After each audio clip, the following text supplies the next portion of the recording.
So I'm driving the kids home from Mary's, and like Jacoby was being a dick by the end. They were just hungry and whatever. I had told them, I was like, you guys don't get to do water balloons. And we're riding the car, and Darla's like, I hear her in the back seat going, dumb person, dumb. Mom, you're a dumbass. And I don't love you. Oh my God. And I was like, what? And thankfully, I wasn't looking at her because I was giggling really hard. Yeah. And she's 4 and tiny. Right. But I was like, fuck you. Like, who have you ever heard say that? You know, like, well, we don't call each other names. I swear a lot, but I don't like call my husband a dumbass or anything, you know? Yeah. Oh, you mean, and I was like, who did she hear that from? You, 100%. I'm like, wow, Darla, you're a real bitch. Where did you hear that from? Is that what you said? Yeah. No. No, Jacoby jumped in. He goes, Mom, I love you. And I was like, I love you too, dude. And Darla goes, I love you, Mom. I love you too. And I'm like, cool. Oh, she's so cunty. I love it. I know. And that's the hard part is like, I want to nurture that part of her. I love that she's like that. But it's like, I want her to hone the skills and not use them on me. Yeah. You know? Oh, no. She's going to. It's going to suck. Yeah. Teenage years will be hell. Just absolute terrific hell.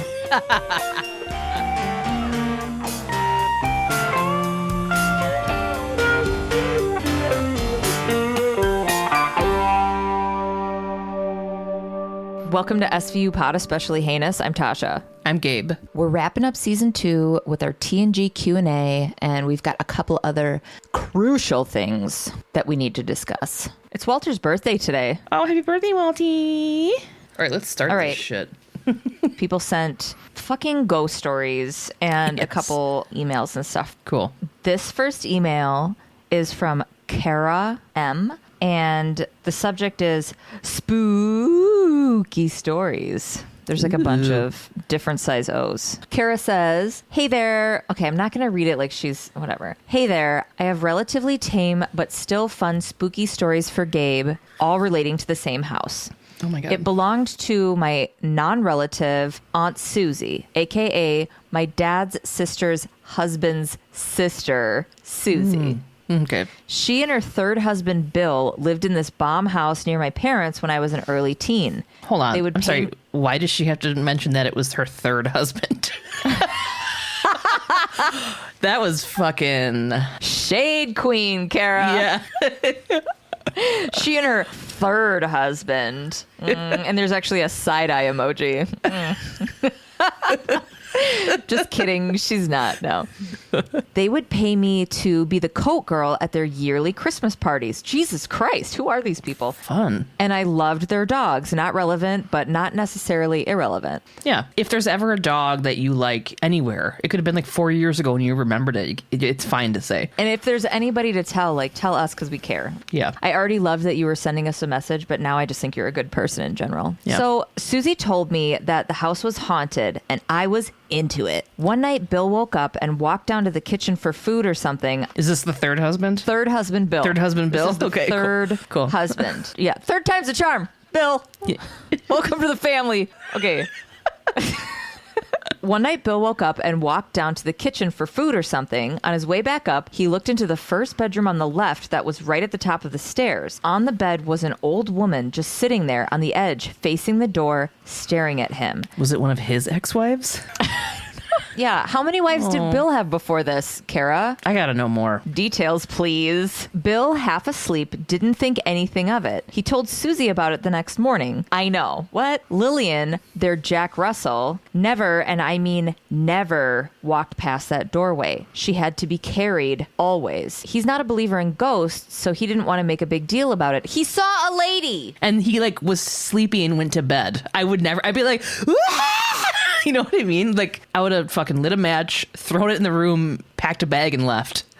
If I woke up and John was like, oh my God, so I saw somebody sitting in that room when I got up last night. No big deal, though. I'd be like, there's something wrong with you. She's going to get a fourth husband, I can tell. Jesus. Lillian obviously did make a big deal about it. Okay. Mm-hmm. Lillian's the Jack Russell. The bathroom sink under the stairs never had hot water. Even after having the pipes looked at, the tap just always ran cold, no matter the handle that was turned. Susie got home one day from work to the bathroom flooding with only scalding hot water. Whoa. Even after she got the flooding to stop and have the pipes looked at again, it only ran cold. Susie's big on art. She bought this very large painting and hung it in the kitchen. She'd been toying with where to hang it, and I don't think Bill cared at all. One day she came home to it hanging in the dining room. She thought Bill moved it, and when he said he liked where she hung it, it turned into a whole thing of them thinking the other hung it, and neither would admit that it was them. So Susie's not good at communicating. That's why she's on. Oh my God. Oh, sorry, I'm stuck on this. Okay, go ahead. Okay, this is about ghosts. This is for you. I'm listening. I know, you're just really hung up on, you're kind of being a little hard on Suze. You know what? I am. Yeah, let her have a third husband. Let her have 9 fucking husbands. I don't give a shit how many husbands she has. I'm just curious about her life Maybe now. bitch likes a wedding. Whoa! Can't she marry Lillian to somebody? Susie just thought that's where the ghost wanted it. There was also something regarding the laundry room door that I don't remember all the details of, but people would get locked in if the door shut on them, even though there wasn't a lock on the door. What the fuck? But their boxer Fred never had any trouble getting out if the door shut on him. He and Lillian were angel babies, R.I.P. Oh, That's just an aside. I once suggested a seance. Susie was game. However, my cousin, her actual niece, was very adamantly against it. Susie and Bill got divorced. So they got divorced. Why? Well, Susie and Bill got divorced not long after they sold the house. Was the ghost to blame? Probably not, but wouldn't that be a fun legal proceeding? In other news, your podcast makes me believe we're all friends laughing at your jokes together. I appreciate it. Cheers, Kara. Oh my God. Cheers. Kara, I need more. Thank you for the satisfying ghost shit that Gabe loves, but I need more about Susie and her history. Bill, is Susie remarried? Is she seeing anybody? Yeah. Where is this? Is this in Australia? I don't know, but so Kara's, I'm looking at my phone. I'm reading it off of our email. Kara's little thumbnail is a picture of her being kissed by a dog on either side of her face. Oh. We love you. We do. Well, thanks, Kara. That was great. Yeah, thanks. Thanks, Kara. That was great. Stupid. Next one. Ooh, okay. We got an email from Georgie. She's from Australia. Okay. She goes, "Hi, guys. It's me again," which I don't have an email from her prior, so maybe she sent us a message through something else, but it's me again, the Aussie girl who's probably the only person who loves Munch. I know you guys hate him, LOL, but what do you think of Munch with a 5 o'clock shadow? Yes or no? Keep up the awesome work, Georgie. Ew. Wait, like as in if we think he's cute, Georgie? No. He should just not even have a head. Okay, what if, imagine this, Munch has a full head of hair and a big beard, a flannel. He drives a pickup truck, but his dog rides in the front seat. And he loves fishing and feminism. You're catering to me. You're fucking... I am. I am. Because I want to know, where is the line? Where do you draw the line at, like... Can he talk? Does he have a big wiener? He's still a know-it-all, though. He's still a know-it-all, though. You got to have that. He comes into the precinct and he's like, "Thanks for the 2 days off, Chief." And he puts his tackle box down on his desk. He's like, "I'm ready to get back to work, though." And then he lifts up his shirt to, like, mop off his forehead and he's got a fucking 8-pack. Ew. Oh, God.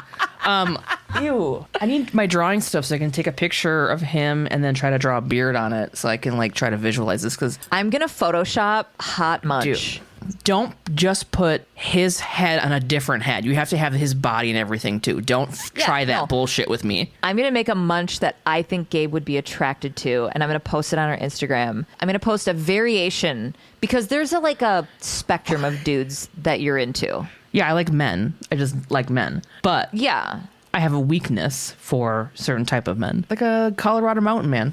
Yeah. Remember that one I had from Colorado that came to visit? And he was like a big mountain man dude. And he was like nice to me in front of all you guys at like the sushi place. Yes, I do remember. And we're like, "Fucking Gabe." And you're like, "Meh." I know. He like said something nice about me to all of you. And I was like, "Oh, I hate this guy." Yeah.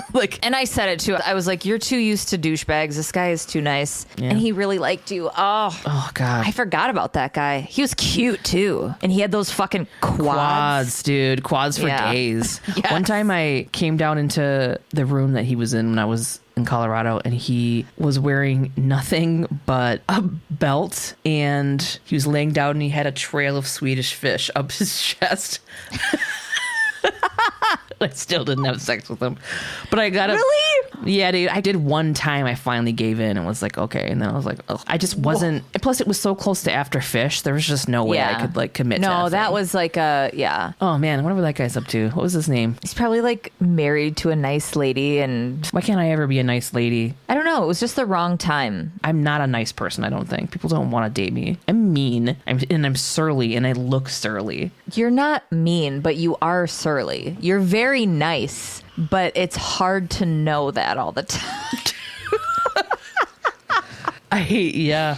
He even gave me this established 1963 X-Men class ring. Because this is the Xavier Institute, and I was like, oh, that's so cool. And he's like, you can have it. And I literally just found it the other day. What a reason to reach out. Be like, hey, remember when you gave me this? I don't know if I ever said thank you, but I want to do it with my mouth on your dick. God, I had a crush on him for years, too, before that. And then as soon as he wanted you, you're like, nah. Oh my God, you're a fuck boy. I'm a fuckboy.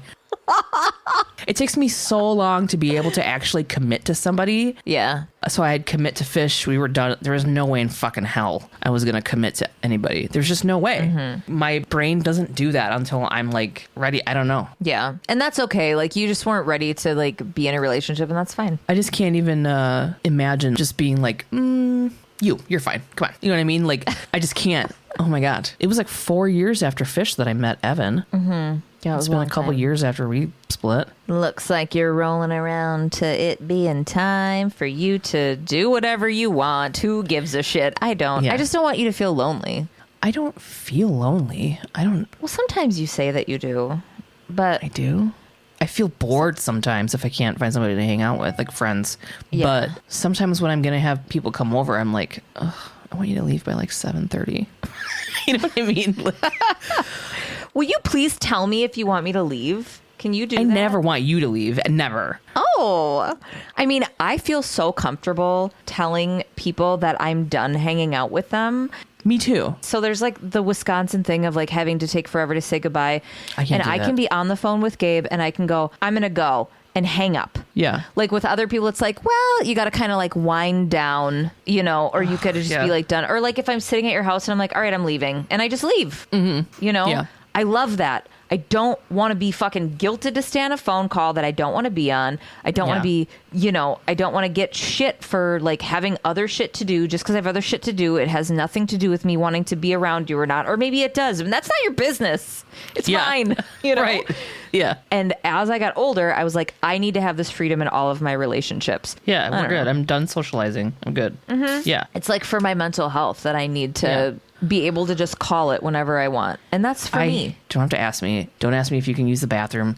Don't fucking like just run me over with your car. I don't give a shit.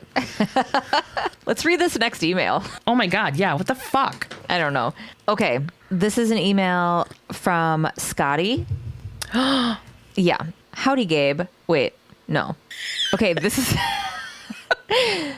This email's from Scotty called Story Time. Howdy, Gabe and Tasha. Scotty here. Scotty likes to use exclamation points. I'm just going to say that right off the top. Scotty here, longtime listener, first-time caller. My stories tend to be long-winded. Feel free to paraphrase. I'm just going to read it. It's not too long. I was listening to last week's episode, and it reminded me of a wild story I have about a mail-order bride / sex trafficking situation. Okay, so they wrote this around like a month ago. Wait, yeah, where the sisters were twins. Yeah, we got this on June 7th. Where the sisters were twins, did you say? Yeah. Shut up. Yeah, that one, where the sisters were twins. A few years ago, I worked in Central. Sorry, go ahead. A few years ago, I worked in Central Illinois and was on call at the hospital for traumatic spinal injuries. I get a call to see this Asian woman, late 20s, early 30s, in the ICU, and she's in bad shape. The story they told me is that she was dropped off at 3 a.m. at the ER by a man in a sports car who told staff she was in a car accident. He dipped and no one got any information from him. This woman was in bad bad shape. Her eye sockets were broken and her face was mostly swollen. She had a broken arm, 6 broken ribs, 12 spinal fractures, Jesus, including her neck, and her left femur was shattered. Now, I've seen a lot of car accident victims, and unless she was outside of a vehicle and then hit by an oncoming car on the interstate, or the car was a transformer transformed into a human and then beat her with a baseball bat, it doesn't check out. After 3 days in a medically induced coma, she started to come to a little bit. She's obviously terrified, and despite loads of pain meds, is inconsolable. We find out she speaks Korean, knows very little English, and the only thing she can tell us about what happened or why she is here is that she was, quote, at work. Through a translator, she asked the social worker to not allow any men to come visit her, and she was also uncomfortable with male doctors. The only name on her visitation list was another Korean woman's name. A day later, probably 5 days after Jane Doe was ditched at the ER, in my office, I see a Korean woman, late 30s, who has a spinal fracture from a, quote, car accident.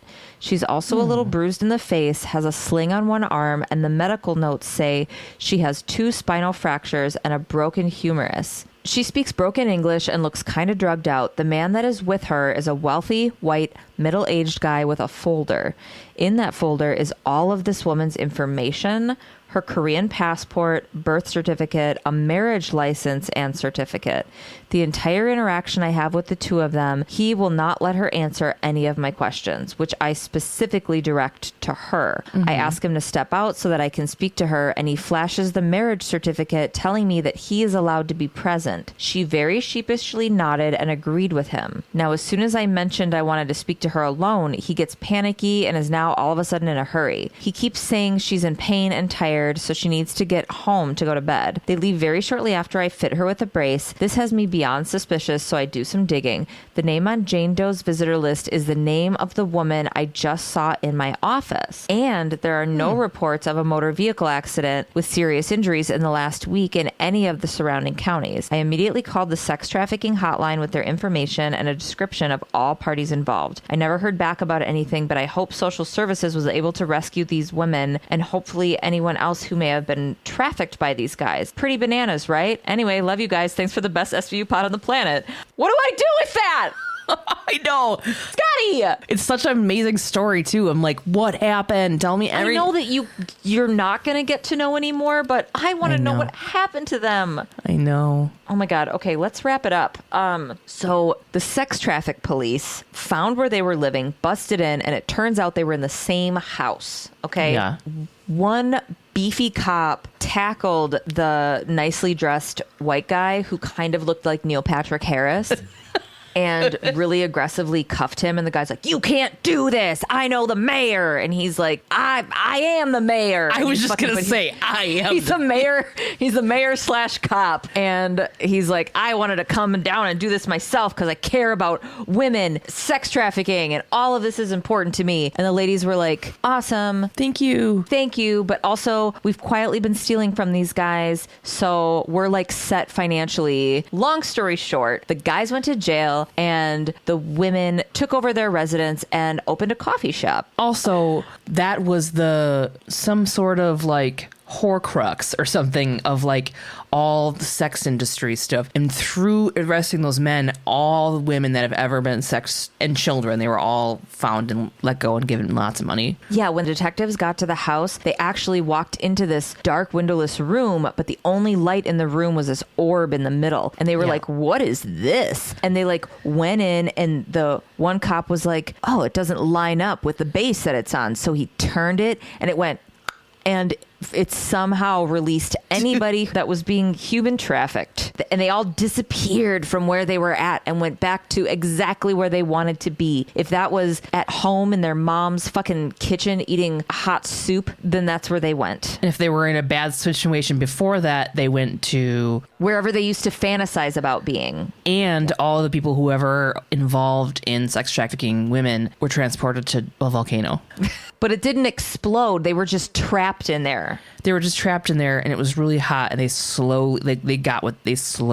It was like that place that Bane was in before he escaped. Yes. They all go there. Yeah. But nobody gets out. There's no like parkour expert or something in there. Welcome, fellas. Or whatever. Good story, Scotty. That was a good ending. It was a good ending. I'm so happy with how that turned out. Why aren't we God? Things would be so much better. That was a lot of power. I'm scared already. Oh my God, I forgot to tell you. You know my crazy ass fucking neighbor Max, the like 75-year-old? Yeah. She'd mow the lawn in her underwear. She'd be like, oh, I didn't want you to think that I mowed my lawn in my underwear, but like, I mean, that's what I'm doing. You know? I was like, it's fine. She's just a little nutty. But she was like, oh, how's your podcast? And I was like, oh, it's going all right. You know, we just hit 100,000 things. She's like, I tried listening to one episode, but I couldn't even get through it. And I was like, yeah.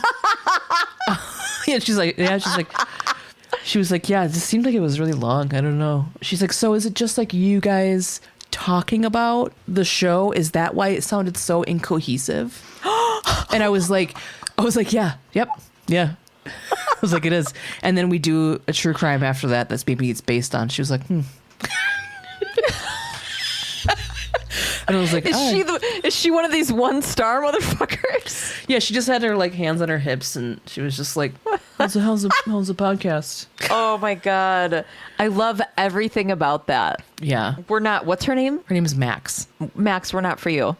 No. She's not for anything, or for anybody. Okay, here's one. We got a DM from Brianna who asked if you could rewrite a scene from your favorite season 2 episode, what would it be? Oh my God. Do you have anything in mind? Well, I have a couple thoughts. My favorite scene, obviously, is from episode 16, Runaway, when they go to the fucking rave. Yeah. So first of all, if I'm going to recreate that scene, I am going to dress Stabler the way we had described in the episode. Mm-hmm. Fucking fat pants, undershirt, as a shirt, chain wallet. Candy. Just candied up the fucking elbows. Maybe he's got a pacifier around his neck or something. Yeah, and then he has like a bunch of like chokers too. Mm-hmm. Yeah. He's basically wearing what he wore in that Interview magazine photo shoot. I would have that. Munch wouldn't go. He doesn't belong there. He could wait outside. You know what would have been great is if he would have waited outside at one of the exits, because when Stabler approached the daughter, what was her name? Jill. Stabler fucking yelled it. Remember when he was like 50 feet away and he's like, Jill. Yeah. And then everybody's like, the cops are here. And I'm like, what are you? Oh my God. Like, what are you doing? He's like, come back. I'm the police. I need to talk to you. Your dad. See, now if Munch would have not taken his Darkwing Duck ass into the fucking club, the warehouse, into the fucking rave, they probably would have gotten her and saved her life. Yeah. Not only would I have changed the scene, but I would have changed the plan. We would have all sat down at a diner together, and I would have been like, all right. And we would have had a tiny map, and I would have like a salt and pepper shaker, and I'd be like, all right, here's you. This is the main... You'd put somebody in the back door. That was my nickname in high school. Stabler pretty much killed her. Wow. You know? And you still like him more than Munch. Yes. So in the midpoint of our season, Christopher Maloney has entered the fucking chat in the way that has me regularly checking on Gabe's well-being. We get messages sent to us, which we love. Yeah. With like links to his interviews and just a lot of Maloney appreciation that is frankly new. What do you mean and new? What do you mean new? It's new as in it was dormant for a hot minute where it was just like he just wasn't on radar. Not in my heart. No, I know. No. I know. He's always been your number one, which is I know we've talked about this before and how I did a wellness check on you and you were like, I'm just happy he's being seen and appreciated. But then the other day you texted me and you were like, hey, I had a thought. And so I started Googling and you were like upset about his seemingly lovely marriage. Oh, yeah, that's right. I don't want to call you out on it, but I just think being accountable is a really important part of your mental health all of our mental health. Yeah. So where are you at right now? Because right now, as we're recording, he's like balls deep in interviews and amazing photo shoots and all this stuff. Yeah, between Law and Order Organized Crime, all of the interviews and attention that he's getting, what do you think is going to continue to happen? Because my fear is that, knock on wood, there's going to be maybe he'll hit a point where people don't love him so much. You mean like they'll be like, Christopher Maloney did this, like to find out that he has some problematic history? That'd be awful. That would be awful. And I wouldn't even want to, I would probably murder you just so you didn't have to deal with it. Thanks. Oh, you're such a good friend. I know. But just for the sake of like my biggest fears, that was a joke. I was going to say, I was like, we're very privileged. Like, what? If our biggest fear is Christopher Maloney, something involving it's like we're very privileged. I meant that I am me like publicly saying that I would murder you. Oh, that is what I need to protect myself. I'm just going to throw that in there. Like, I would never murder. I would hold your hand through it. Maybe let's go back. You'd hold my hand through my own murder. You'd hold my hand. No, through Christopher Maloney coming out as problematic. Oh, we're not done talking about zaddy Chris Maloney, because right now in season 2, moving into season 3, we're in like not even daddy Chris Maloney yet. You know what I mean? Mm-hmm. Well, like, I feel like he's always been daddy. I mean, he's been doing stuff, he just didn't get like hugely recognized. Like, remember that show Happy? That was super great. Yeah. He was in Pose. Yeah, but he wasn't on the cover of it's all of a sudden. He was in Handmaid's Tale. Yes, he was. Oof, I couldn't even hate him either. I couldn't even hate him. Are you up to date on Handmaid's Tale, by the way? Oh, I watched it this morning. I mean, I can't spoil it because it's like people are behind, catching up or whatever, but it is, I don't even want to say. You don't really like British humor, do you? So much? I do. I watched Extras with Ricky Gervais and I don't remember her name, but the female co-star in that was fucking hilarious. She was like, had the best, and it was super Britishy timing and everything. I fucking loved that show. Did you watch Sex Education or anything? No. That's really good. That's actually really good. Somebody was like, you got to watch it. And I've been like not watching it for years. And then I finally watched it and I was like, this is hilarious. You'd like it. It's got the chick from X-Files in it. But I just finished this other one that I was like, I don't know if Tasha will like this, but it's called Ghosts. I know. Hold on. Remember how you were about like What We Do in the Shadows, and then you watched it and you're like, this is amazing? Yes. Okay, but and like I said, I will, whatever you tell me to watch, I'm going to watch. You know what we should do is we should have a little like Gabe recommendation corner, because you always recommend really good shit to watch. Thank you for saying that. People are always looking for shit to watch. I really appreciate that, because you do. Dude, one of my most one of these things about Evan is I would recommend something and just because I said it, he would be like, no. So I used to have Ketter, or I would tell Ketter or his sister, hey, tell Evan he should watch this show. And it would just drive me nuts. That is a tale as old as fucking relationship with a straight guy time. Right. Because, okay, I'm going to tell, well, since we're doing this, maybe I'll leave this in, maybe I won't. But we have a name for that in our house, and it's called a wedge salad. I've been trying to remind myself to have you explain what that means. Go ahead. Okay. So John and I, like years ago, we used to watch Modern Family, and there's this episode where I'm going to like quickly recap it. But in the beginning of the episode, Claire, the mom of 3 or whatever, came home, and Phil, the dad, who's like the dopey dad guy, and she's the type A whatever. She's like, I have a resting heart rate of 40 or something like that. That's like the one episode I remember. She comes in and she's like getting irritated with this little stuff. She goes, oh, you didn't leave me a note about this phone call. And he's like, here you go. And it was on the tiniest Post-it that exists. And he's like, I left it right here by the phone. And she's like, oh my God. And then he was like, oh, by the way, I went out for lunch with Chip Woosdom, and he had me try a wedge salad.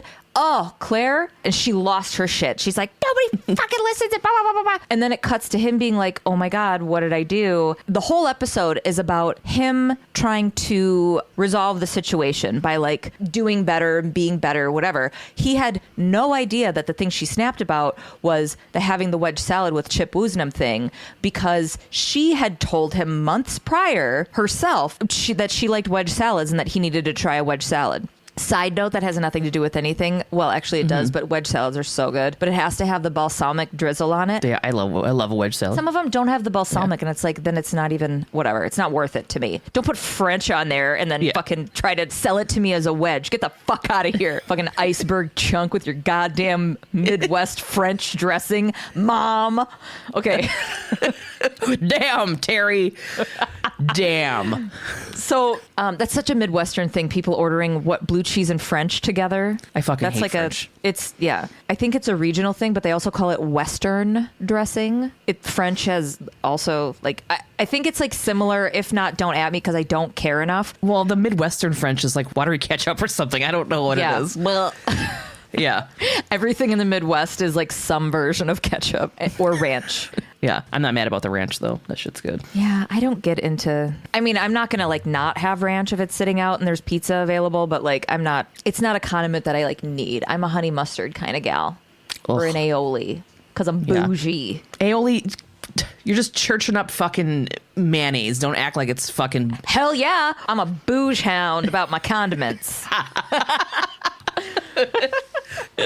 I'm a bouge hound in general, but I don't want to out myself as that. Your husband's a bouge hound for sure. 100%, 110%. When he got those tickets and you're like, I got golden circle. Make sure you get golden circle. And I'm like, what are we going to get? Fucking general admission like peasants? No, my husband's a bouge hound. There's no way. And then he texts me. He's like, yeah, we got general admission. I'm like, fuck you. Are you kidding me? I stepped off my golden chariot and I was like, get the fuck out. Yeah, I usually only ever buy like general admission, but I was like, fucking Willie Nelson. It's gonna be my one and only chance to see fucking Willie Nelson. Like I'm gonna be up as close as I can. I was just really surprised. Me too. But anyway, the wedge salad. Wedge salad. So Claire's mad at Phil the whole time. Phil's trying to figure it out, but he has no idea because he's a dopey husband. Mm-hmm. And at the end of the episode, they go to visit their daughter, who's supposed to be waiting tables at this restaurant, whatever, blah, blah, blah. Phil had spent the whole episode making it up to Claire, and she was like, okay, let's just under the bridge. He's never going to get it, and it's just whatever. And he's such a good husband and everything. They sit down, and they've just resolved everything, and he unfolds this giant menu, and he goes, oh, Claire, do yourself a favor and join me in a wedge salad. She fucking lost it. And I thought it was hilarious because they're like, that is men. And John's like, that's me. So now we use the term wedge salad to like symbolize when he does that to me. And it's made it like a joke so that it's not a full blown, because it could create a burning rage inside of me that presses into a hate diamond. And I'm not going to do that. All I can do is call it out, and we do it in like a funny way. It gives it like comic relief that we can move past it. So he'll be like, you know what somebody said we should do? And he will literally say word for word what I had said. And then I can just go, that's a wedge salad. And he goes, oh shit. And then we laugh about it, and I get to like fun shame him a little bit. Instead of it being like, I fucking said that. Remember at this time, blah blah blah. You get to be like, never listen to me. Yeah. No, so Evan used to do that all the time, and he even admitted to doing it, and he's like, I don't know why I do it. I'm like, because you're a fucking asshole. And that's the thing. If I go into like the depths of it, I can feel undervalued and not heard. In like, you physically hear me, but you don't hold my opinion as valuable as fucking Chip Woosnam from accounting or whatever. Right. So we turned it into a joke because there's nothing I'm going to change about it. I created a space where I get to make fun of him instead of be mad, and I prefer that. Yeah. So anyways, there's this show called Ghosts, okay? And I know, and I'm actually not sure that you'll like it, but I think it's fucking hilarious. But it's British? Yeah, it's fucking funny. There's this girl, she has a fiance, and they're like kind of struggling a little bit with money. And then she finds out she's like inherited this insane like British mansion from like some aunt from like whatever, and they didn't know. It's kind of a piece of shit. They have to like fix it up. Fun premise. Love that. Yeah. There's a bunch of ghosts that live in the house, and they're all like, we gotta get them out of here. She falls out of a fucking window and like hits her head, and then now she can see all these ghosts and talk to them, and they like won't leave her alone. And her husband can't see him, but he like believes her, and he has like problems with like shitting when there's people around, so he has to like drive to this gas station to like take a dump, All right. I don't know. It's really funny. I like that. That's one of the key points that you gave me. It's pretty funny. I like it. Thanks for the recommendations, Gabe. Now on to the rest of our show.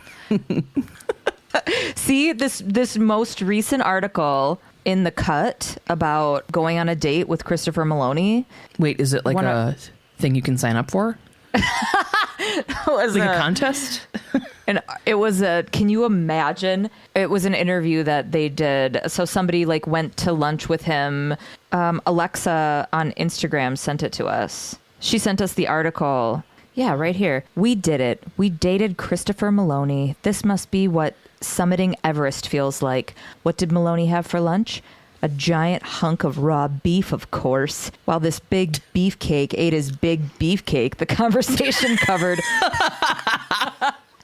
That is some fucking journalism, dude. No shit. The conversation covered toxic masculinity, sex, law and order, and the internet's horniness. Maloney notes that the horny millennial zeitgeist took him from DILF to daddy to zaddy, and it's just a wave I rode. Gabe, you would die. You would die. You would die. You would have a heart attack. Hopefully he'd have to give me CPR and then I like wake up for a second to his lips on mine and then I can die better. You would Squints Palladorus him from The Sandlot. Like you would see him at a public pool and then you would be like, I'm going to pretend to drown. Because you know he'd be the one to be like, I got it. Right. And he'd be giving you CPR and you'd be like, hey, I heard that you're supposed to do that with your butt. You're like, who said that? I would do that part. I would yell that from the crowd. That would be my contribution. Oh my God, I heard you're supposed to do that with your butt. Duh. I've been thinking about that on and off all day. All right, I've saved this one for last. Is it a ghost story? No. Whoa. It's a DM from Nina. Oh God, I know this. Yeah. Okay. This is absolutely not related to anything, but I love asking people this question. Would you rather fight 100 duck-sized horses or one horse-sized duck? This is really hard. I've been thinking about this. Okay, so I feel like it would be easier to fight all these tiny horses, like 100 tiny horses. Although I wouldn't want to hurt them because they're tiny horses. I don't want to hurt a duck either, but if I had to fight, I would probably just like kick my way through it. You know what I mean? Yeah. A fucking giant duck? There's no way. Flapping its wings and fucking... They have little teeth, you know? Like, how would you even fight it? They have little teeth, you know? Like, how would you fight it? Would I just be like punching it? Would I climb up its wings? Right. Could I fight it into submission? I could just see you, like, you get on the back of the duck and you're like, go to sleep. You put it in a chokehold. Can you imagine a fucking giant duck quacking at you? Your ears would explode. Quack! I can't. First of all, Nina, thank you so much for this question. Yeah. Saying that it's not relevant is inaccurate. It's very relevant because... One, it sounds like something that would be on a test for a detective. Like if you get the wrong answer, then you're not qualified. But I have the right answer, so here we go. Also, I hate fucking birds. I hate birds. Ooh, I forgot about that. So this is a very relevant topic if we're talking just our podcast in general. Tasha, you would die. You would die. Okay. Of a heart attack. So your average horse weighs 1,000 pounds. Okay. Oh my God, Tasha. Jesus. No, listen. Your average horse weighs 1,000 pounds. A horse-sized duck has a wingspan.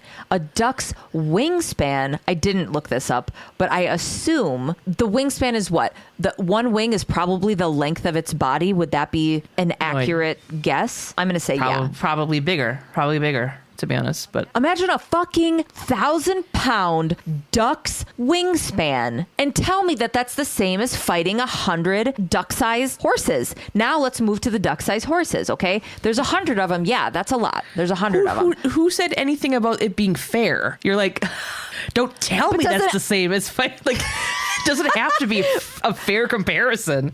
Well, then, I mean, the answer is very easy. Okay, let me finish where I'm going here with this. Okay, a duck, an average duck in the wild is like 3 pounds. Okay. Obviously ducks in captivity weigh more because they're fattening them up for shit. But let's talk, we'll assume, Nina, that you're talking about wild duck-sized horses, which means 3-pound itty-bitty horses. So that's not even like a miniature horse. That's not even like, that's tiny, tiny, right? Are they all running at you? Because in my mind, they're all running towards me. So that's the other thing too. Am I starting the fight? Are there 100 itty-bitty adorable fucking little horses, tiny ponies out in the field just grazing, and I have to go pick a fight with them? You're like, you, all of you, fuck you.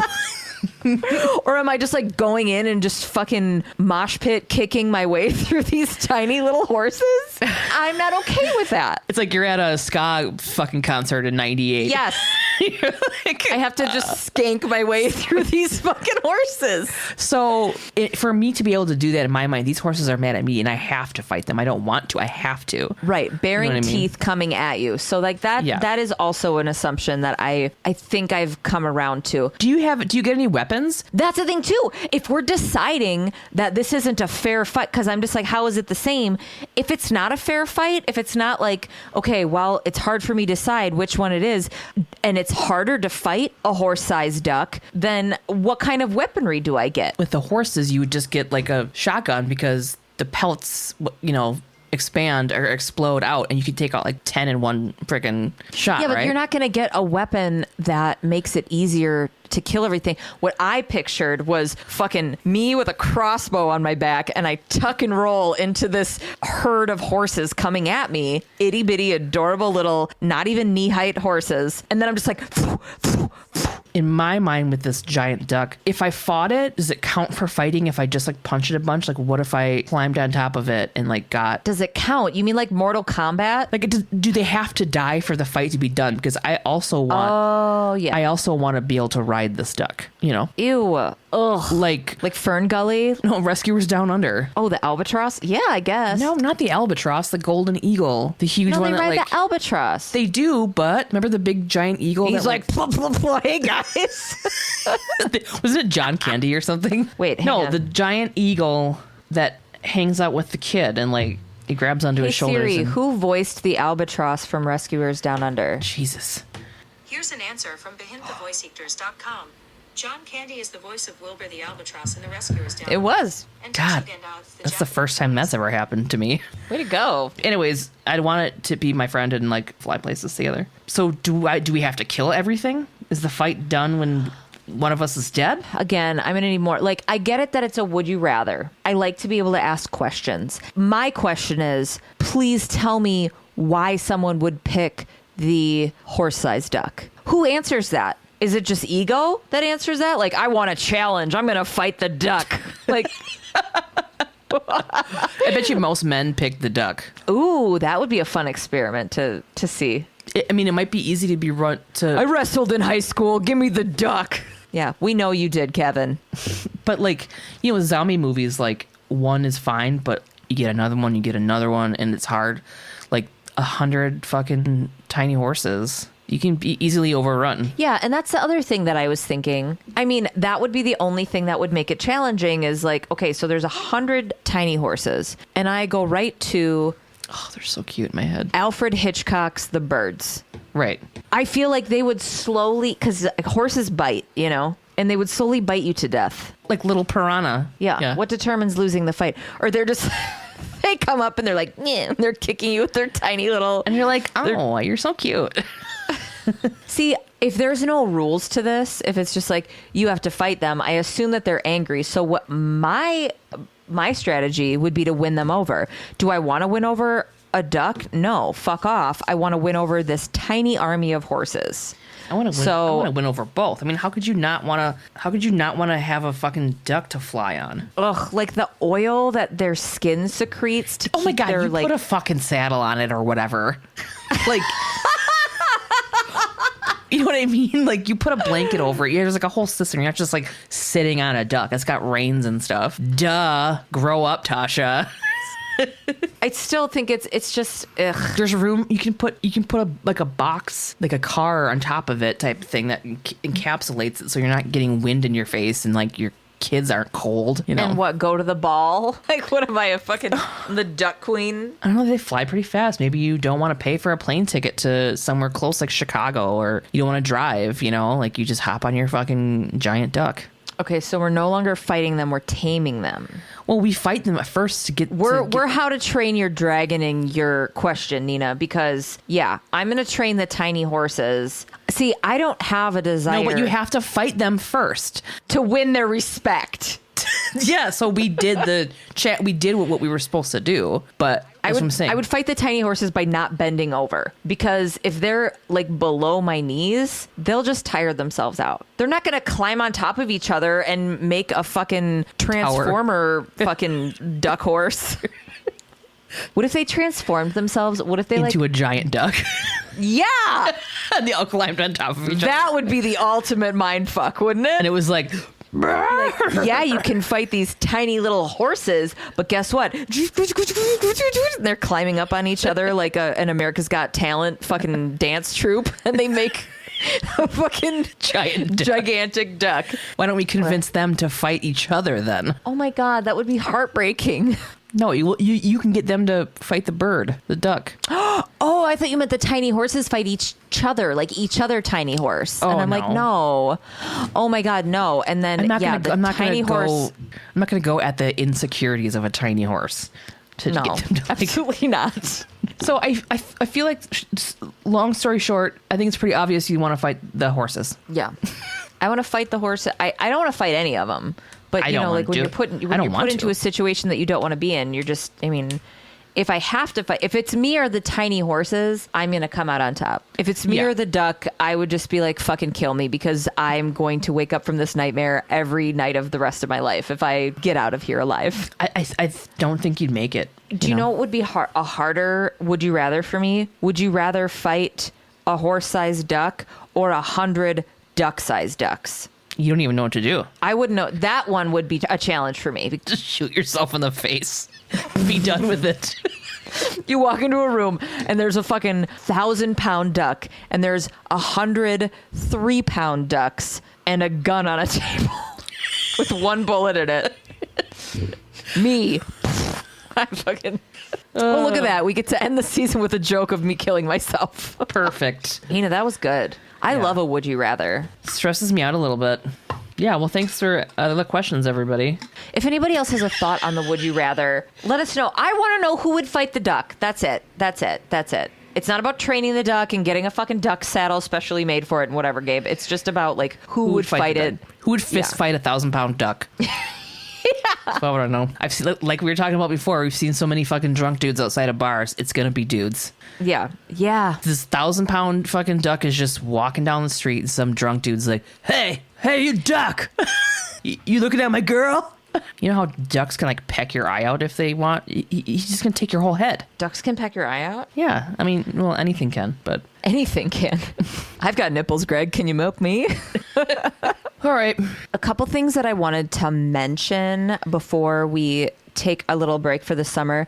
Follow us on social media at svupod. We are going to keep posting on there, and we'll be putting out new merch soon, and that's where you're going to find that out at, as well as starting a Patreon at some point before next season. And so if you're interested in jumping in on that information is coming soon, right? Yeah. We're going to make it happen. Mm-hmm. Also, we've got a tiny plug. So Abby is she's our merch birch, as you guys might know, and she has herself an Etsy store, and I just want to plug it. It's called Awkward Forever. Her Instagram is awkward_forever_. Whoop whoop. Abby! Come get you some fuck you earrings. I love these. Forever. Yeah, those are cute. I saw those yesterday. And Abby just started watching Drag Race. She's got like 400 seasons to go, but she started with season 1. Oh, nice. And she's like, oh my God, I don't think I can handle this anymore. Angina just went home. I'm like, bitch. Just you wait. Angina is a grandmother now. Okay. Email us at svupod@gmail.com. Hashtag Little Bit Loud if you are a small podcast looking for a itty bitty network of other itty bitty pods. And if you're looking for podcasts that don't have a huge platform, check out that hashtag and you're going to find a few soups cool pods. We're sort of like having a hard time with the idea of not putting out content constantly every week. Yeah. But we do need a break. You need a break too. You need a break from us. Season 3 is going to start Tuesday, September 7th. Be ready. Enjoy your summer, but then it's coming. Love you, bye. See you sooner rather than later. I'll see you soon, but all right. Love you, bye. Love you, bye. Say it better. It's our last episode. I knew you were gonna fucking do that because I knew I mumbled it. Because I mumbled it and I'm like, I know she's gonna fucking say it. I knew it. I fucking knew it. Love you, bye. I love you. Bye. There was just too much of a pause. I just knew it. I was like, she's gonna fucking say it. That was good. Will you tell me one more ghost story? No. Your average listener who's like, I want to hear about SVU. And we're like, so then I went to the Asian market and I bought too much bok choy. They're like, quit saying you don't know what you're doing. You have some live plants at home. You said you hadn't killed some. And I was like, yeah. Some of them aren't dead. You should just start hanging out with those ladies. They sound great. They sound so supportive. They were really encouraging. I got chased by a goose-sized goose, and it was horrific. I can't imagine getting chased by a horse-sized duck. Well, that big beefcake ate his big beefcake. Going to check out a couple of antiques. Yep, time for my mammogram.